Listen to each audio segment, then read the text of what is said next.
The Russians are determined to break through Ukrainian lines outside Kurakhove, just west of Donetsk in eastern Ukraine.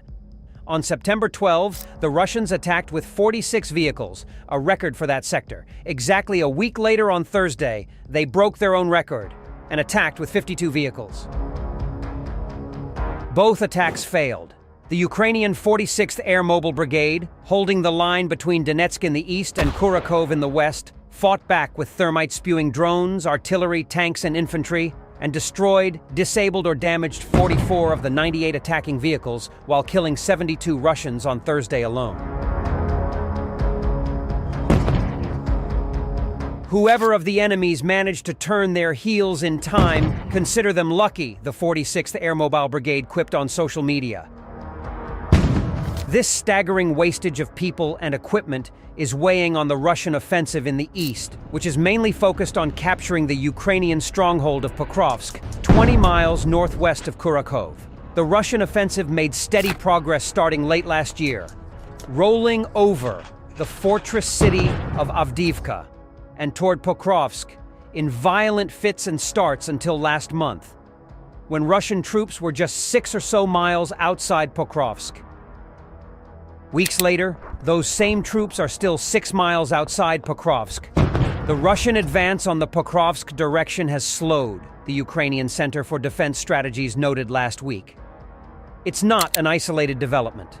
Russian attacks in Zaporizhzhia, in southern Ukraine, have also slowed, as has the Russian counterattack targeting the Ukrainian salient in Russia's Kursk Oblast.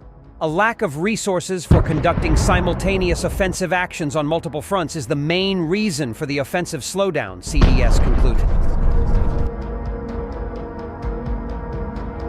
But the Russians aren't the only ones who are overstretched as Russia's wider war on Ukraine grinds toward its 31st month. The Ukrainians are struggling to mobilize enough people and equipment for their defensive operations in southern and eastern Ukraine and their simultaneous offensive in Kursk. The arrival of fresh brigades from the Ukrainian National Guard helped to stabilize the Eastern Front last month, but there are only a few fully equipped offensive brigades in the National Guard, and it's possible they're all deployed now. The Ukrainian army is standing up 14 new brigades and could send them east to relieve older brigades that have been fighting for more than a year straight and are badly in need of rest. Perhaps most notably, the elite 47th Mechanized Brigade finally left the line of contact in the east early this month, after fighting for 15 months without a break.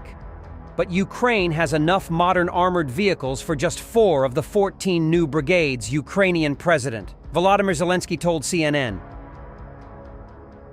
Meanwhile, Ukrainian forces have intensified their operations around the Vovchansk area, making substantial progress by merging 2 independent bridgeheads near Tika.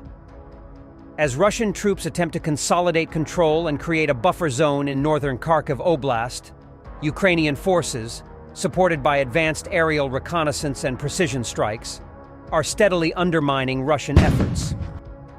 This shift in momentum is tipping the balance in Ukraine's favor, further disrupting Russia's defensive strategies in the region.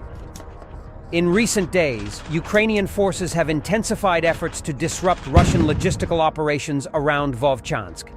This escalation has been driven by enhanced aerial reconnaissance, allowing for heightened vigilance and more precise targeting. Numerous geolocated images reveal a surge in attacks, primarily using FPV drones, following accurate detection by reconnaissance UAVs. Footage shows strikes on a wide array of vehicles, as well as attempts to hinder on-foot logistical support, demonstrating Ukraine's growing capability to undermine Russian supply lines in the area. Additionally, Ukrainian Air Force operations have intensified, with the 114th Tactical Aviation Brigade conducting a strike on a Russian base in Vovchansk. Reports indicate that GBU-39 precision-guided bombs were launched from a MiG-29 during the attack. Geolocated images confirm the destruction of a Russian personnel and equipment base located at the former Central District Hospital in Vovchansk.